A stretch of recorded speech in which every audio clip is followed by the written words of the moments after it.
for those of us for whom our spiritual life began in the Mumbai Mutt, this event is a little bit like homecoming.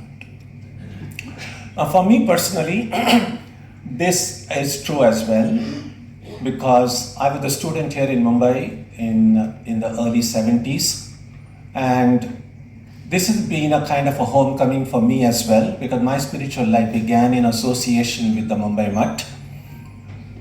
And it's also a different kind of landmark. I mean, Centenary is a landmark, but personally it's been a landmark for me as well, because my very first visit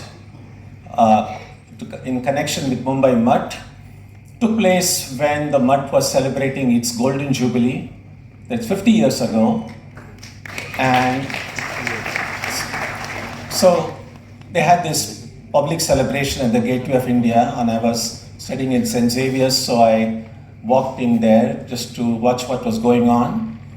And I was introduced that time to a young, dynamic Swami, and someone said, here is a student who's been reading about Vivekananda.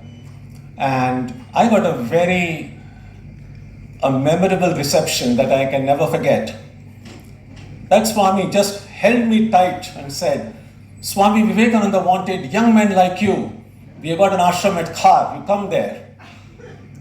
And I started going. And that Swami was our revered Vice President Maharaj, Swami Tyaganandaji Maharaj.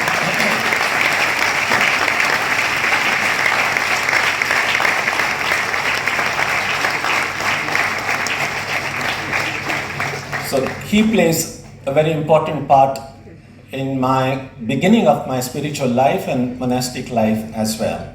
In fact, about 4 days ago, when Maharaj decided to visit the Gateway of India, and I got a chance to accompany him. And so standing there before the statue of Swamiji, I recall that was the very spot I met him 50 years ago. So it was kind of a circle being completed. So that was very, very special for me. Now this reminds me of another kind of homecoming that occurred about 15 years ago. So I graduated from high school in Nashik. It's about 3 hours journey from here. And some of my high school friends, they kept in touch with one another over a WhatsApp group, and that time I was on WhatsApp, and so they somehow contacted me. And about 15 years ago, a group of us, almost 20 of us, met in Nashik. And I was the only one from my class who had become a sadhu. And it was wonderful meeting. Most of them I was meeting after 30, 40 years. So meeting the friends whom I had known as teenagers was a great experience. And they were all discussing many number of things. And I didn't find any connection because I wasn't aware of many of the things they were speaking about. Partly because I've also been out of India now for the last 25 years. So some of the local things they were discussing, and so I was just sitting quietly, enjoying their presence, but not being able to contribute much. And then I thought, well, I must say something. So I made, I think, a trouble which I realized was a mistake. So I looked at them and I said, look, we have known each other from childhood and from the time of our teenage years. And now we are meeting after 35, 40 years.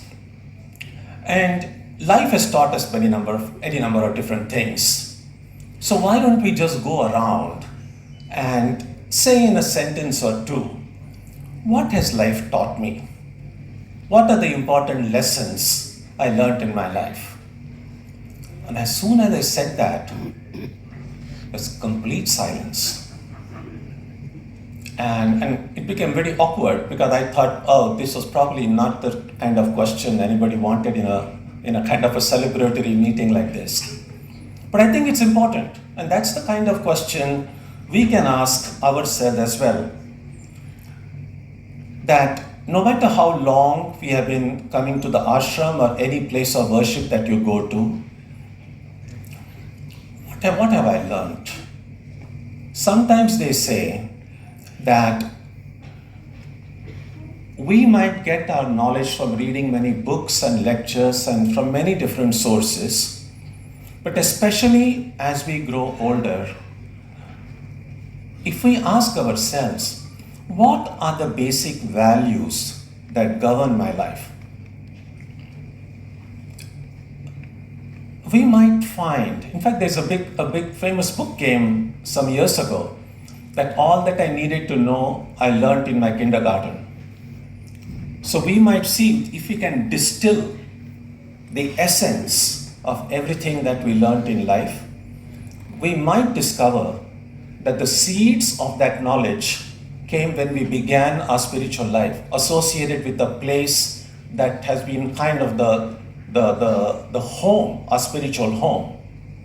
And so because I was a student here and then I joined the Ramakrishna order in Bombay in 1976, so my homecoming, the things that I learned from the 4 years that I was in the Mumbai Mutt, 76 to 1980, I thought I might reflect a little bit on that.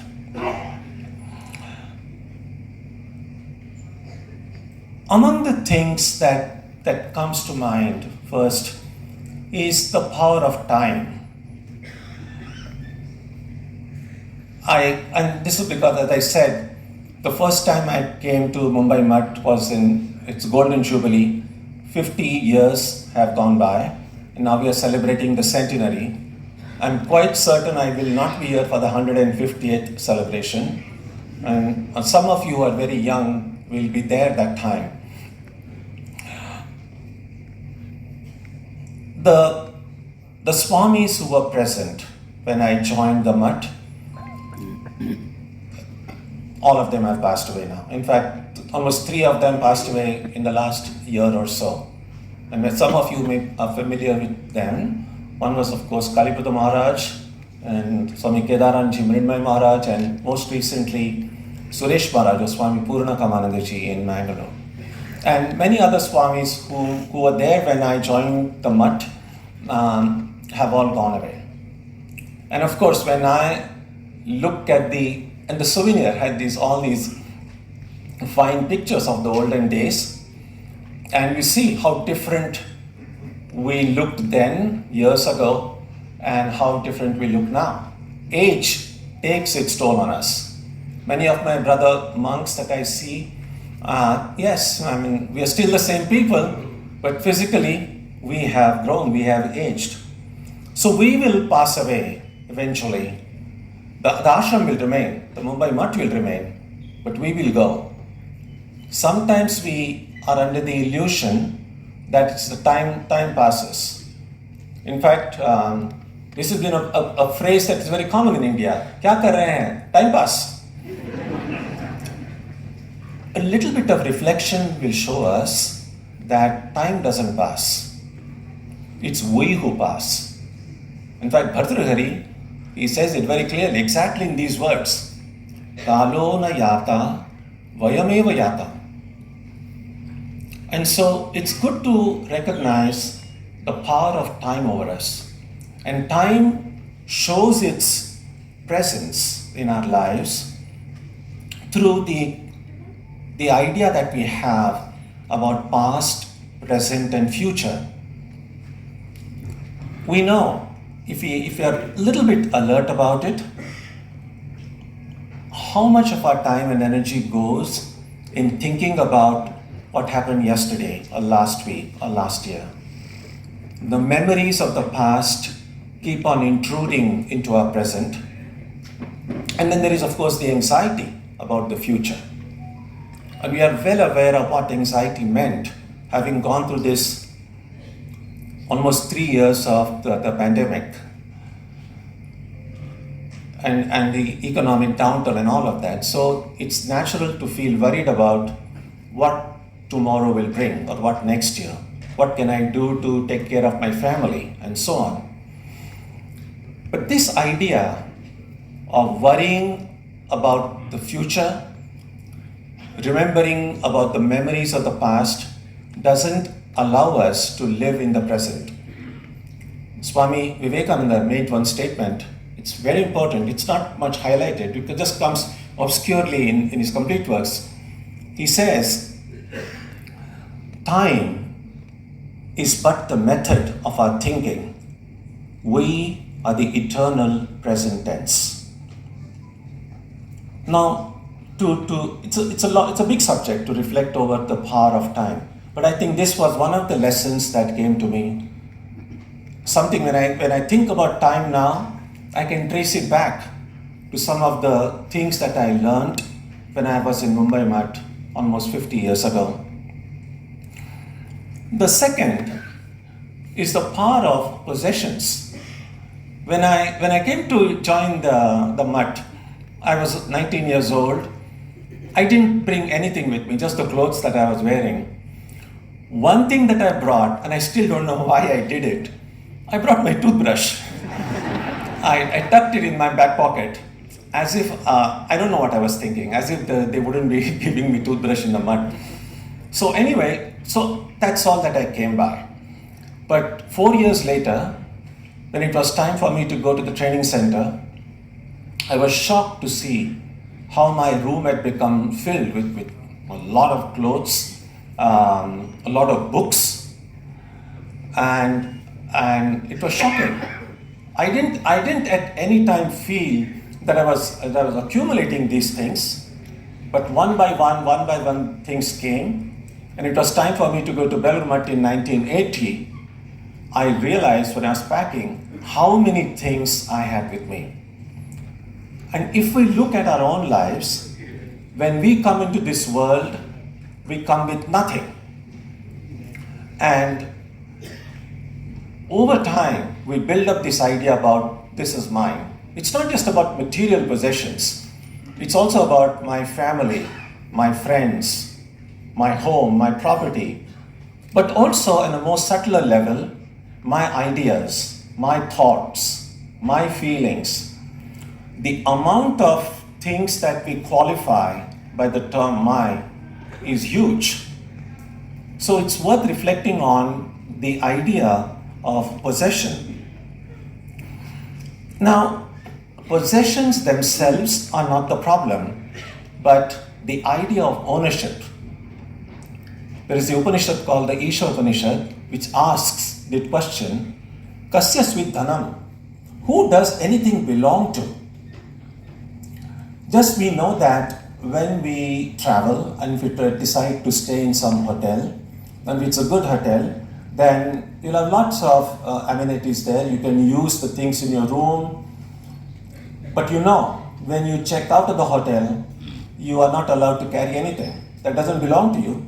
But as long as you are checked in, you can use everything there. It's possible to see our entire life as checking into this hotel of the world. When we come into this world, we don't come with anything, not even the clothes. And when it's time to check out, we don't carry anything with us. So if we just remember that, our clinging to the things that we have, we will look at our possessions in a very different way. So the power of possessions is another great lesson that came to me, the seeds of which came to me in Mumbai Mat. When I saw the exemplary lives of many of the Swamis who were present then, by the time of my joining, we had 3 disciples of direct disciples. Swami Niramayanandaji was a disciple of Swami Akhandanandaji.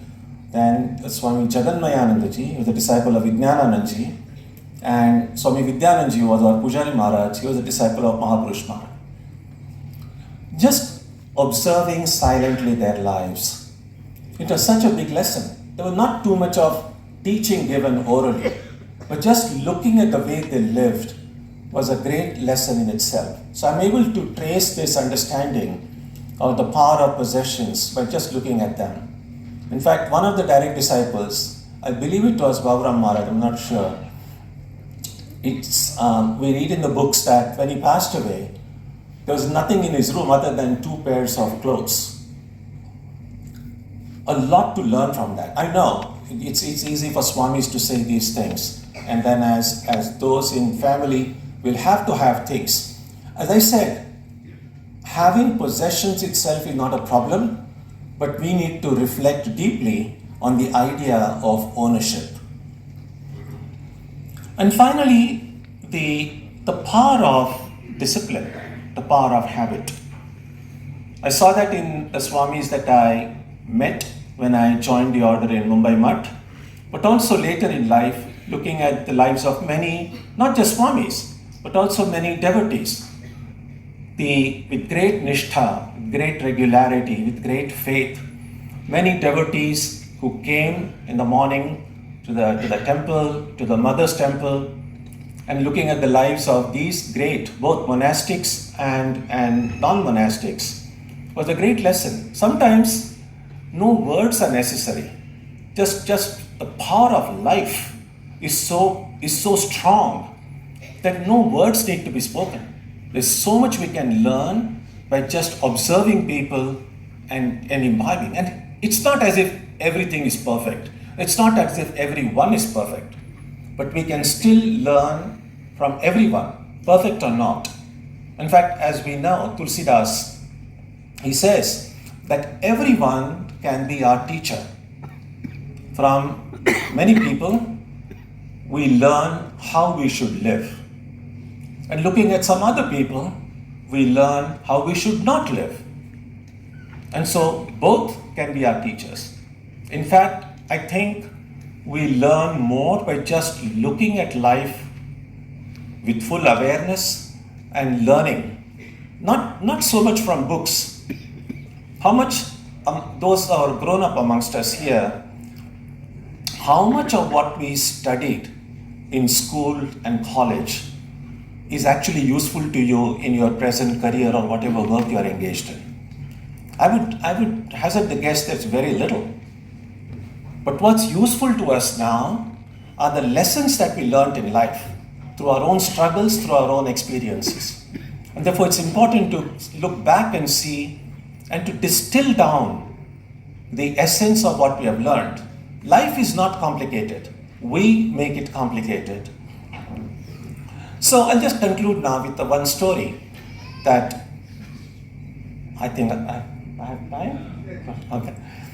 I think story, so no one will cut me off in the middle. So this was the story that Swami Tyaganandaji told me. And this has been I remember this story. It's a little bit funny, but it's a great, profound lesson for us. And so the story is this, that there was this young medical graduate who had just finished his studies and had begun practicing. Unfortunately, the very first patient he treated died. The second patient he treated died. Third patient he treated died. Now that's not a very auspicious beginnings to start your career. The word quickly spread. इस doctor के पास नहीं जाना, उसके सब patient गुजर जाते हैं. And so no one started going to him. And he was mad, he was angry, he was upset. Fortunately, he was a religious person and he knew that who takes away people are Yamaraj, the god of death. So he said, why is Yama taking away my patients? But how to contact Yama? And we know the best way to contact any of these deities is to repeat their mantra, and then they will appear before you and they'll give you darshan. And so he, I don't know from where he managed to get the japa mantra for Yama. He started repeating Yama's mantra with great devotion. And remember this, whichever mantras we chant, that information goes to whoever that mantra is. So that information went to Yama there and said, oh, and Yama, I don't have any devotees. So one person is now repeating. So Yama immediately appeared before him, extremely happy that at least someone is devoted to me. And so he said, Tathastu, main bahut khush ho gaya hoon. Ask for whatever you want. And then this young doctor, he said, no, I just wanted to see you because I want an explanation. Why is it that you're taking away all my patients? And then Yamaraj said, why are you taking the patients who are going to die? Don't accept those cases. And then this doctor said, I said, how am I to know? I take it with good faith. If a patient comes, that I'll try to cure him and he'll be all right. How can I know in advance? And then Yamaraj said, because I'm pleased with your devotion to me, I'll give you a special power. So next time, whenever any patient comes to you, I will be present there also. But only you can see me. No one else will be able to see me. Now, if you see that I'm standing near the feet of that patient, don't accept that case.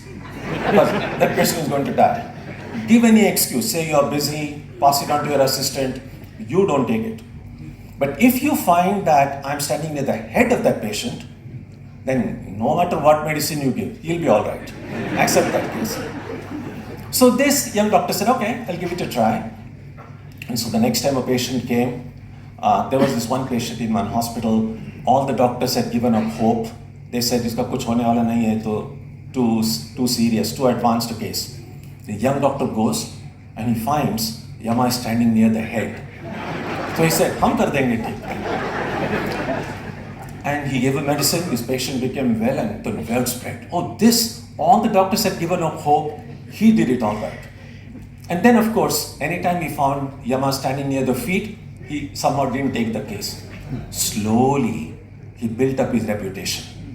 They said, "ये doctor ने patient लिया तो समझ लो ठीक हो जाएगा." Slowly he became very wealthy. Years passed, 15, 20 years passed. He built up his own nursing home and had a very, very thriving practice. And one day, after working very hard in his clinic, he returned home, had a dinner, and then went to sleep. Around midnight, he suddenly heard a sound. He switched on the lamp next to his bed, and he saw Yamaraj standing near his own feet. Now, he knew what that meant. Now, just think about it this way. If this is his bed, and this doctor is sleeping here, and these are his feet, then this doctor in the horizontal position, he turned and turned his head. So the Yama came near the head. So Yamaraj ran around the bed, putting him near his feet again. As soon as Yamaraj came here, he again went up. This went on for 45 minutes, going round and round and round. Finally, Yamaraj felt so dizzy, and he said, "Arey Baba, Thero, just stop it now. I can't run around anymore." Then Yamaraj said, "Okay, I'm not going to take you, but you tell me, this is physically impossible to turn around in your bed in that horizontal position. How did you do it?"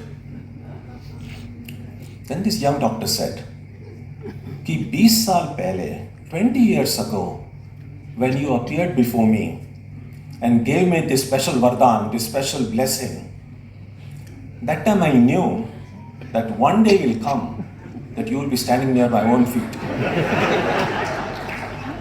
So since that day, every morning, before going to my clinic, I'm practicing this for half an hour."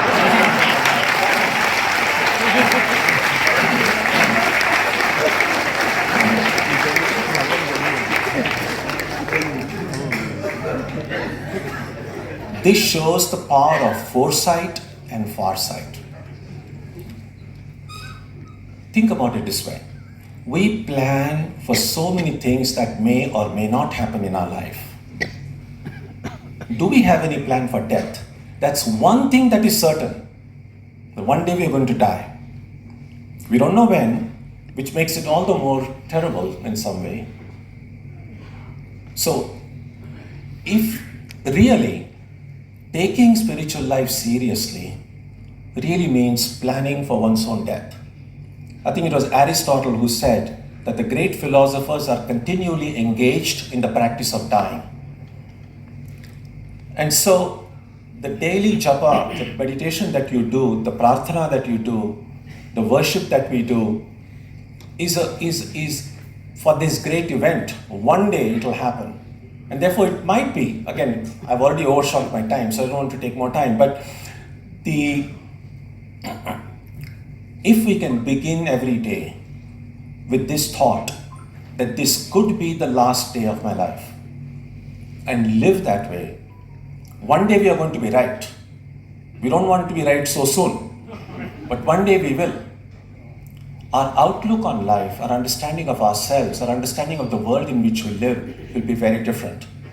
That time we won't be so much worried about knowing 1,000 things in the world, but we will want to distill and say, what has life taught me? What are the lessons I have learned? It doesn't have to be a long list of 20 things. Even if it is 3 or 4, and if we live truly, authentically on that, that will truly make our life blessing. So to conclude, just two small points. I want to commend Swami Tyaganandaji for this celebration. I was very fortunate. 2 years we were together in Berumat in the training center, and he was our manager. And I think he had very good training in managing things, considering how wonderful he has managed this event. So I want to commend him on that. And finally, this thought. We have been talking about the Mumbai Mutt as an institution, as an organization. But what if the Mumbai Mutt would be our grandmother, 100-year-old grandmother? How would we think about our grandmother? Now, many of you are parents yourselves, many of you are grandparents yourselves. What is it that will make you truly happy when you look at your children or your grandchildren? And I would imagine that to celebrate the 100th birthday of the Mumbai Mutt as a grandmother would be to show what we have learned as a result of our association with the Mutt and how it has made us better human beings, taking us closer to God in some way. So distill the lessons, try to live true to yourself and make yourself proud, make your family proud, and make the ashram proud as well. Namaskar.